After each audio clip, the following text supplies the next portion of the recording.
Hello and welcome to Force Fumble with Kylorenxoxo. It's the first time in a while that we've done this show. I'm glad to be back. First off, we're going to be doing the Bills and Miami Dolphins game. Pretty low-scoring game here. We're going to be specifically focusing on the Bills here. First off, with this defensive play, just the first drive of the Miami Dolphins here. 3rd and 10, big third down here early in the game. Let me show you what happens here. So right here in the beginning of the play, you see all his cornerbacks are pressed, and that's fine because he's got two safeties over the top. But here's what's not fine. What he ends up doing is he uses this safety, and he completely misses Devontae Parker on that vertical route, get by the corner. And now what happens is when you press, I know we watch all these videos, and sometimes press coverage works really well, especially in man. I can't tell, this isn't a stream, if he's a man or not. But even if he's not, a deep blue here can impress coverage.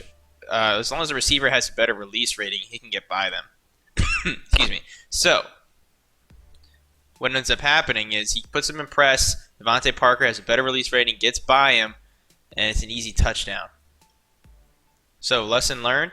If you're going to use this safety on a big third down, you better be making sure that nobody gets by you. Okay, here's our play. Bills are now on offense. 3 wide receivers to the left. He's got the tight end in. He's got the tight end in. And let's watch this real quick. Running back in the backfield, 3rd and 9. He's going with the play action, and he just throws it over the middle, and it's picked off. Very poor read here. And what I've noticed is what people get in the habit of in this game. Play action. First of all, I don't like the play action call here. It's 3rd and 9. I mean, unless you're running the ball a lot, which he wasn't in this drive. It was very, not pass heavy, but, was definitely pass first. It's not really going to fake anybody. And it didn't fake anybody here. However, go back.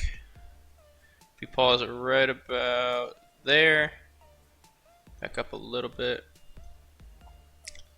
Quality is bad, but you can kind of tell here, right? You have this receiver and this receiver on the wheel route. Both are open, and there's 4 people in this middle area here. So what ends up happening sometimes when people say they struggle with passing is they rush throws. They know where they're going to before they snap the ball. And that's what kind of Bills fall into an issue with throughout this game. And they were driving the ball. They're on the Miami 43-yard line. They can move the ball, but then it's plays like this, bad throw, kind of, staring down one receiver. Look around the field, man. You got so many route combinations. Let's say like a decent route combination on 3rd down like he called here. It's a decent play call, except for the play action. Decent play call. And he had 2 receivers to the left that were wide open for a first or even a touchdown. Here's our next play. This is more of a plus play, but again, kind of we were going over before with knowing where you're going with the ball before the play is snapped, which is fine as long as you make the right read. And here the Bills ended up making the right read. It's in zone coverage, but someone was playing the flats here, and he noticed it right away and threw a strike to Brown. Now, Zay Jones. One thing I would like to mention here, though, he did rack catch this. In this situation, when you're throwing over the middle of the field, more often than not, unless you got a lot of space, you just want to possession catch it. It's going to be safer. You're going to get more grabs. You're going to get more receptions. It's going to be safer. No fumbles or even a dropped pass. Right here, he's lucky. I've seen it happen a lot. That receiver drops that ball as soon as he gets hit. Now, one thing I would like to mention is, we talk about focusing towards one receiver. If you just waited another second, this tight end was probably more open, had a lot more space, and wouldn't have taken a shot like that. Still a good throw. You got the ball in there. You got a nice, 15-yard gain. Still, you got to be a little bit more patient with your reads. I know the pass rush comes quick in this game, but you can't force the ball over the middle. It's not really forcing the ball here. It's a good play, but we'll see throughout this game where he does force the ball over the middle a lot. Kind of whenever he doesn't see anything open, he just kind of flings it over the middle, it seems. But, all right. Another offensive play here, 3rd and 5. Bills again driving the ball down the field. 3rd and 5, big 3rd down by 7. And here's what happens. Play action again. This time, see, nothing's open. He just kind of flings it over the middle. And he's lucky that this ball isn't intercepted. So we go back and look at this again. Play action, decent play call here in 3rd and 5 now because he was kind of running the ball a little bit better. But he felt the pass rush coming even a little bit, and instead of trying to throw it to somebody else, he kind of just panics. And you can't panic when you're throwing the ball. Sorry, I'm trying to get back. You can't panic when you're trying to throw the ball because there's other things that you're missing that could be open. We can sit back and we watch these games and like, oh, you watch your own game sometimes. Oh, I missed that read or whatever. But here's a situation that doesn't happen very often for people who are better at passing the ball. It's these throws into, double, triple coverage sometimes that people don't make. Sometimes, yeah, okay, that guy wasn't as open as another guy you throw to when you go back and watch a game. But you look here, just like the other play, there was one. This guy's probably open if you throw that in there, possession catch. This guy's open, same thing, if you lead it to the sideline, a possession catch. And this guy, I think he might have been a curl route. I can't tell, but he was probably open too. He did feel the pressure on this one, but it wasn't anything where he should have made a throw like that. He had the play action, so he had a little bit of time to try to read the field. Or if you don't feel like you have time, don't call a play action in that scenario. But yeah, he can't rush throws like that over the middle. He's lucky he didn't get picked off. One thing I notice a lot about how people call plays sometimes, let me go to full screen, about how people call plays sometimes, they often, when they want to try to get yardage quickly or they don't have a lot of time in the 2-minute drill, they default to these 5-wide sets. Now what that does is just limits your options. It's good sometimes, believe me, mix it up however you want, but very frequently in this game, Bill's user defaulted to 5-wide sets when he was trying to get things going. So have a little bit more I don't have to say a little more thought, but just game plan a little bit more. Notice what your opponent is trying to throw at you. Here, Monica, the Dolphins user, is keying into him going to 5-wide sets. It is going with the dime, pretty much, and expecting the pass. So here's what happens on this play. Another 3rd and 5, big 3rd and 5, and he tries to force the ball over the middle again because he starts to feel that pressure. I know the pass rush is a lot more in this game, but again, you can't be forcing balls over the middle because what ends up happening is that was an accurate pass. That's who we went to throw to. He did not mean to throw to this drag route that was open. So you can't stare down receivers and just throw to who you think is going to be open. You got to be able to take a step back, and read the field a little bit more. Give yourself a little more time. Just settle down a little bit. Can't be throwing the ball over the middle like that when you don't know, when you don't see a receiver open right away. All right, here's our next play here. Still in the second quarter. This time the Dolphins with the ball after the Bills' previous drive stalls. So here's the situation. 5 empty set here. Prescott in the gun. What do the Bills like to do sometimes? They switch off of who they user, which is it's just a good thing. It's not a bad idea to go from safety to middle linebacker. I usually like to stay as a middle linebacker or one of the linebackers just for continuity and how I play, just in case, just so I don't give up. I don't trust myself to user the safety and not give up one of those big plays every once in a while, so I like to user the linebacker, but it's fine to use the safety every once in a while. Anyway, what I don't like doing is using the D-line, unless I'm trying to get sacks at the end of the game or something, and the game's pretty much already decided, because here's what happens. Prescott in the gun. The Bills is going to use their Ed Oliver here. And when you use them, he can get free pretty easily. This time he doesn't get free instantly, and he leaves Grant wide open on the seam route. Even if he does get free relatively quickly, what ends up happening is any kind of quick read, any kind of quick route combination, you're kind of screwed because you can't manually cover those routes. Like even you look at this play here. Normally, this A route would be covered. Sorry for the quality on these streams, Twitches. Normally, this A route would be covered by the user, right? Because we all know this 4 verticals play. You cover the A route, let the drag route happen, and then hopefully somebody covers the seam route. Either way, something is usually covered over the middle of this field here. But because you're using the D line, it kind of just takes away your options for what you can do on defense yourself, right? If you don't call the right play here, this time he calls. Looks like a cover 3. and he leaves the seam route wide open. And it's a nice throw by Prescott and Monica, but still, it's just when you're using that D line, you leave yourself very susceptible to those kinds of plays. All right, this next play is literally the next play after that previous one we just showed. Same kind of situation. He uses Ed Oliver here, and I think he even gets free. Oh, sorry, he uses Phillips.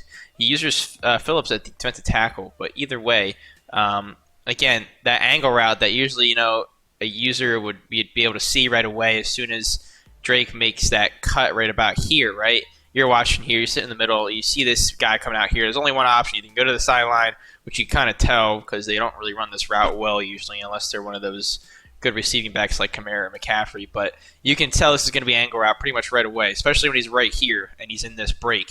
And usually you can step in front of this or cover this to try and, at least delay this so they kind of, go somewhere else with the ball. But because you're using the D-line here, this route's wide open. And normally it wouldn't be, and it's an easy 7-yard gain there by the Dolphins.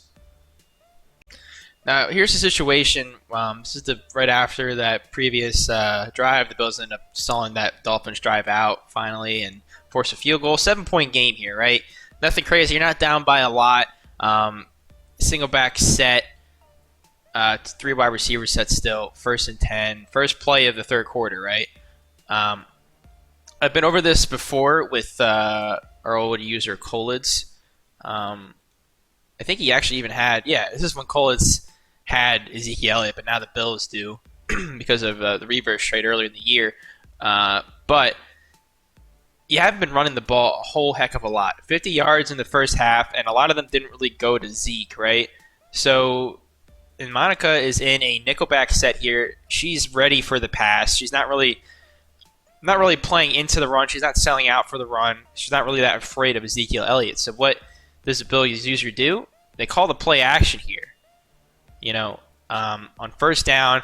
And what happens is it's an errant throw. Even if it wasn't, it probably wouldn't be more than, it would probably be more than like a 3 or 4 yard gain just because of where it was. And it was a little bit of a dangerous throw here. So we've been over this before. Play action on your first play of the drive is very, very risky. Unless you're running the ball a lot and they're coming out and loading the box and you can tell it's some kind of blitz, some kind of, run prevent kind of defense. Then, okay, maybe the play action every once in a while on the first play of your drive. That might be a good idea. But here, count the numbers, man. 1, 2, 3, 4, 5 linemen, a tight end in there, and he's got 6 people as well, and a lot of space here with Ezekiel Elliott, right? One of the best running backs in the league. Run the ball up the middle, man. 1st and 10. You don't want to put yourself back. Keep yourself ahead of the game, ahead of the chains. Give yourself more options on 2nd down, because what ends up happening is the 2nd and 10 is a lot harder to try and call a play for than a 2nd and 3 or 2nd and 4, or even a 2nd and 6. Or so. So put yourself in a better situation on first down in this first drive. Get your drive going, get in a rhythm, and run this ball on first down. So here's a situation I see a lot from users who are struggling on offense. They get in a rhythm. They get a previous play before this. They had a flat route to Elliott that kind of went for a nice chunk of 14 yards or so, and out of this formation. So what does a user do? They're like, all right, this formation's working. Let me say this for another play or two. But what ends up happening is the other user kind of keys into this formation. They're like, all right, I don't want anything to happen on this formation again out of the passing game or whatever they just tried to do to you. So everything is pretty much covered here, right? Now, Allen's kind of run out to the left a little bit. He's got a lot of time, and he just forces the ball to Beasley. And he's lucky that's not intercepted. That was an errant throw, or, Beasley didn't get walloped because nothing was really open there. And on first down, we talk about putting yourself ahead of the chains, right? That's not putting yourself ahead of the chains. That's just using this. You can't use the same formation that you just used multiple times. I mean, you can in the rules, but play calling wise, you really don't want to do that. It's for reasons like this. And then if we look at the next play, actually. You'll see that he ends up doing a similar type of thing, but we'll get to that in a second. Okay, so here's the 2nd down play. All he did was pretty much flip this formation, have Elliott on the right side, and Knox on the left. And here's the play if we watch it. Again, it looks like it's a very similar play. Elliott runs to the flat, and you have some kind of scheme that goes over the middle here. But what ends up happening is, again, the Dolphins user kind of keys into this formation and what the options are when you're running this, and calls a blitz and makes Allen trying to throw this quickly, and he just kind of forces the ball to Elliott here, and he's lucky. He's very lucky that this ball isn't intercepted. Because the linebacker plays it perfectly. He's lucky he doesn't come away with a third interception here. And when you have the ball in that kind of area, a turnover is going to kill you. And that's what kind of happened here to the Bills on multiple times here. On this next play is an empty set. The Dolphins are going to let him pass here with 3 linemen rushing the quarterback, it seems, from pre-play readings. So what ends up happening is Allen kind of tries to wait for something to get open and doesn't. It's just kind of panics and tosses it up in double coverage to this outside wide receiver. But I want you to look. If you just take a second and look at what's open here, that's 30 yards between Josh Allen. That's more than 30 yards, actually. What is that? 40. Let's do the math here, buddy. All right, so he's at like their 20, and he's at 35 here. So, oh boy, 15. Okay, we'll call it. You know what? We're not going to call it anything. It's a lot of yardage, all right? It's a lot of yardage, and you have Josh Allen, a really fast, strong, mobile quarterback, and plenty of time to try and run for this. Take what the defense is giving you, man. You got double coverage. You got everybody covered on the right side of the field. Take off, man. You got Josh Allen. He's not the best thrower. You don't need to try and force things with him. Run the ball with him, especially if you waited this long. You're within the rules. You're within your rights to try and run this ball. Run the ball. The Bills are still fighting here. Another empty set. Again, Dolphins just letting him throw the ball. They kind of keyed into Josh Allen and the Bills user King Pony forcing the ball a lot. Sorry, let's go full screen. Forcing the ball a lot and not making, not really. There's no really threat here. Josh Allen isn't getting the ball out well. A lot of forced throws. Dolphins just going to let him throw it. So, empty set here. Obviously, he's going to throw the ball.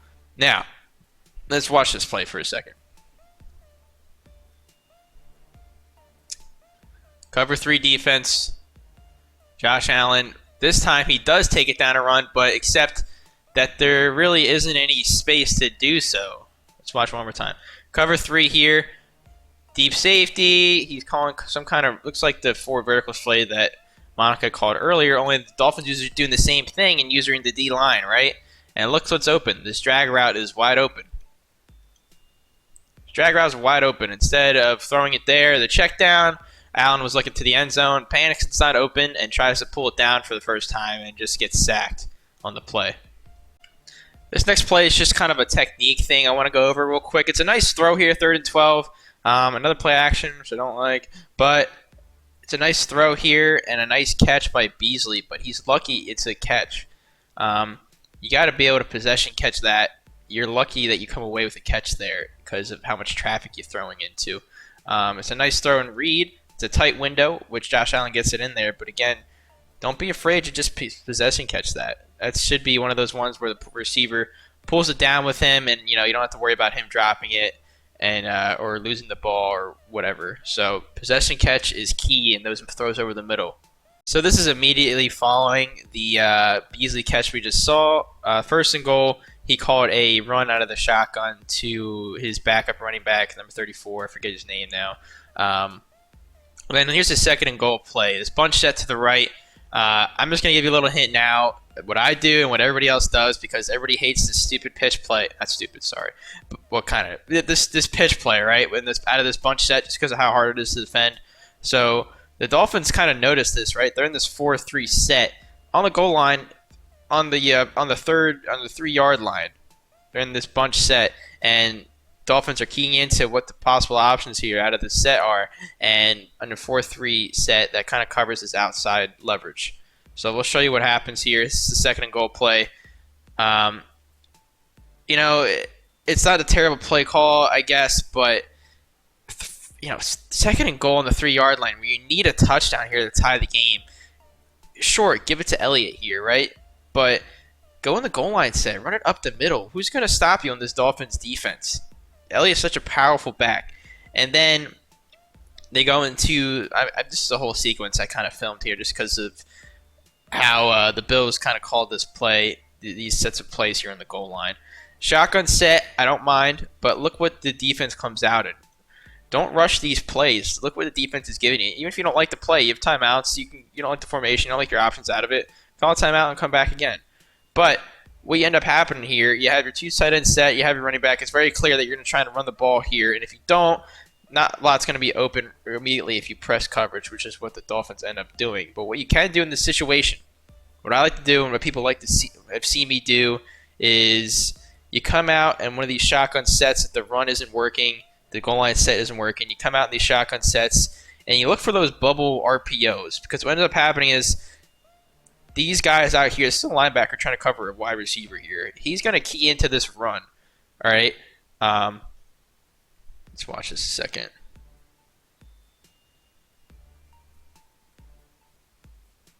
So what he's going to key into a run play here. So a lot of times I like to call a bubble RPO here. That's not what the Bills do. They try and spread the defense here, which is good. They try and spread the defense. They motion Elliott out to the flat here, and nothing much really comes of it. They throw an incomplete pass, and one thing I would like to notice, like I were to key in here, is using your stars, man. Using your O-line. Come out, and the Dolphins know what you should do here. They're coming out in the goal line set, even though you're coming out in the gun wing. They're looking for you to run the ball with Elliott, which is fine, but you can run the ball with Elliott. You have 2 yards to gain, and you need a touchdown. Run the ball with Elliott up the middle, get your touchdown, and hope your defense makes a stop. Instead, they miss that throw there and end up kicking a field goal and don't really get another chance to come back and win this game. So, play calling. Throws, don't key into one receiver or force throws over the middle when nothing's there, and just settle yourself in the pocket a little bit. You have more time than you think at times. Especially against a team like the Dolphins where they don't have a lot of good pass rushers. And then be careful with using the D-line. You got to get away from that. Use the middle linebacker a little bit more. It's not that hard. Strafe, and then follow who you think the other guy is looking towards. That's going to sum it up for this episode of Forced Fumble. Tune in next time. We'll be covering the Bears, I believe. New owner, another Soden there over in the Chicago area, has been making some noise with that Bears team that's kind of been struggling for a while. So we'll cover him on the next episode. But and if anybody would like to, get their game featured or get some tips or whatever, I'm not saying I'm the best here. I know we had a lot of changeover. Not many people have seen this show recently. I'm not the best user. I don't consider myself the best, but I do consider myself better than the average guy, and I'd like to thin the skill gap a little bit and help anybody out who wants to help with their gameplay. So with that being said, if you have a game that you want me to look at, even if it's not for a forced fumble, just to look at it like, hey, I really can't get my offense going here. I don't know what's wrong. I'll try and take a look at it or send it to somebody if I can't figure it out. But yeah. All right, guys. This concludes my episode. I'll see you guys later.